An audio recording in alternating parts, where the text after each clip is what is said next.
O senador Alessandro Vieira, do PSDB, aciona o Supremo Tribunal Federal para que o presidente Jair Bolsonaro entregue a lista que mostrou no debate sobre emendas de relator. De Brasília, Yasmin Costa. O senador Alessandro Vieira quer que o Supremo Tribunal Federal obrigue o presidente Jair Bolsonaro a divulgar documentos relacionados à lista de parlamentares beneficiados com os recursos das emendas de relator. No pedido, o parlamentar disse que as informações já foram pedidas pelo STF ao Congresso, mas nunca foram entregues completamente pelo Executivo.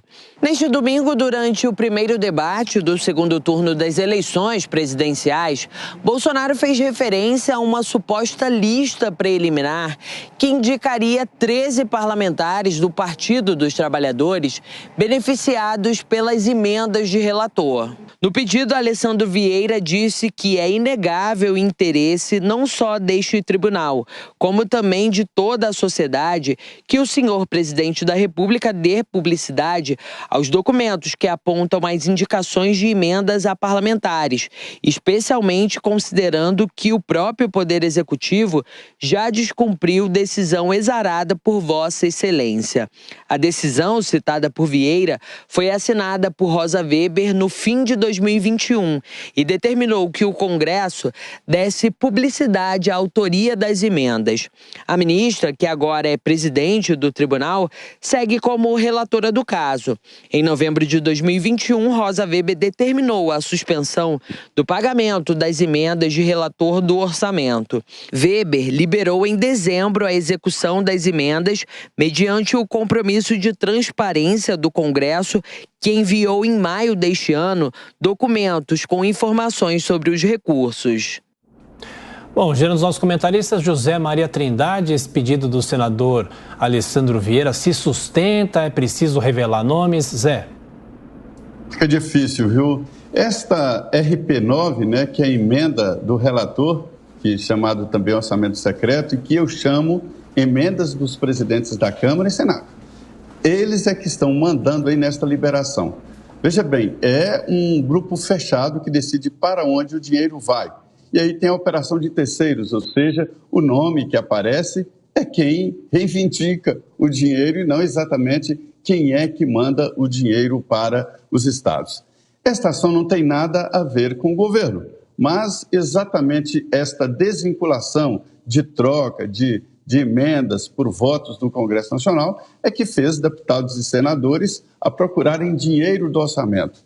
É assustador, mas no ano que vem, qualquer presidente que seja eleito vai administrar algo em torno ali de 35% do orçamento. Orçamento de mais de 4 trilhões, quase 5 trilhões, né? Sobra 120 bilhões de reais para a gestão, né, das verbas em investimento. E aí, 40 bilhões de reais, 38 alguma coisa, quase 40 bilhões, vão para essas emendas e emendas dos deputados, né, as emendas parlamentares. Mas tem os investimentos em estatais, quer dizer, sobra muito pouco para o investimento. Capturaram o orçamento geral da União do Executivo e isto é muito grave. Não vejo saída, de qualquer maneira, de qualquer presidente ou qualquer maneira, para uma saída desta armadilha, viu? Os deputados e senadores se acostumaram a esse dinheiro. Ô, Amanda, ter acesso a essa lista, nomes de parlamentares, pode ajudar a entender bem esse possível esquema de compra de apoios através de emendas? Adriana, essa informação vem sendo sistematicamente negada, não somente à imprensa, que deveria ter acesso por meio da Lei de Acesso à Informação, mas também ao próprio Supremo Tribunal Federal, que já pediu essa lista ao Congresso. Nem o Planalto, nem o Congresso entregaram essa lista e eles sabem exatamente quem são esses deputados e parlamentares. O problema é que nem sempre esses nomes aparecem no orçamento secreto e por isso ele ganhou esse nome, orçamento secreto. Muitas vezes isso é feito por meio de emendas pedidas por terceiros. Tanto é que tivemos o caso da Operação Quebra-Ossos da Polícia Federal na sexta-feira passada, que prendeu documentos de 2 empresários do Maranhão, que eram os destinatários, faziam destino dessas verbas, inflando gastos do SUS em pequenas cidades do Maranhão. O Zé tem toda a razão quando ele descreve, são emendas dos presidentes da Câmara e do Senado, junto a líderes, a uma pequena casta, um grupo empoderado de deputados e senadores que decidem entendem para onde vão 200, 300, 400 milhões de reais cada um. 38 bilhões de reais de 120 bilhões. Quer dizer, esses deputados, os senadores têm acesso, contando todas as emendas, não só as de relator, mas também as impositivas de bancada individuais, a quase 1/3 das despesas discricionárias. E isso aconteceu por culpa, sim, do Palácio do Planalto, porque, ao contrário do que muitas vezes o governo Bolsonaro alega, a emenda, o projeto de lei, o PLN do orçamento secreto, partiu, sim, do Poder Executivo, tem a assinatura do ministro Luiz Eduardo Ramos e também do presidente da República, Jair Bolsonaro. Isso aconteceu no apagar das luzes de 2019, no momento em que o presidente não tinha ainda uma bancada, aliás, ele montou uma bancada aliada, com vistas, com as custas do orçamento secreto, sentia-se emparedado, começavam a chegar os pedidos de impeachment, ele teve que abrir mão de poder, entregar esse poder aos parlamentares. E como o Zé descreveu muito bem, será difícil para qualquer presidente, seja do PT ou do PL ou de qualquer outro partido, reaver esse poder que foi entregue aos parlamentares. Obviamente, eles estão muito satisfeitos porque estão irrigando os seus redutos eleitorais com recursos. E isso às custas do Palácio do Planalto, às custas dos ministérios, que tem, esse sim, tem a inteligência geral de para onde esses recursos deveriam ser destinados, para quais cidades, onde as políticas públicas são mais necessárias. Eles têm a visão geral, a visão global, e não os deputados que, obviamente, vão irrigar, vão premiar apenas as suas cidades, os seus redutos eleitorais. Roberto Mota, essa discussão que vem ganhando cada vez mais força e principalmente agora nesse período eleitoral. É uma discussão importante que não deveria ficar restrita ao período eleitoral, e eu acho importante a gente usar a nomenclatura correta, né? As emendas de relator, as emendas RP9 são um instrumento legítimo aprovado pelo Congresso. Isso não é orçamento secreto. Agora, a sociedade e a nação brasileira precisa sentar e resolver como ela quer que o seu orçamento seja feito.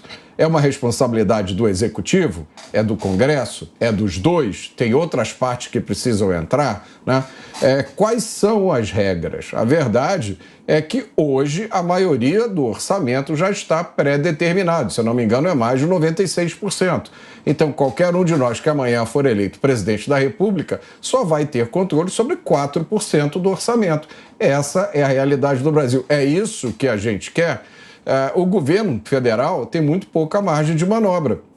É lógico que os deputados, os parlamentares, tendo este poder, vão usá-lo de forma a garantir a sua reeleição. É isso que acontece em todas as democracias, porque o voto é a base do poder. Se o parlamentar não fizer isso, ele não se reelege. Isso quer dizer necessariamente que vai haver corrupção, que vai haver uma troca de favores ilegítima? Não, não quer dizer. Agora, a questão principal é: a sociedade precisa resolver como ela quer que isso seja feito e aí mudar as regras para que seja feito do jeito que a sociedade quer. Não adianta a gente ficar reclamando de coisas que são intrínsecas do modelo democrático, ou seja, a busca por votos, porque isso é a regra do jogo. Queremos mudar? Então vamos mudar, dando o nome certo às coisas.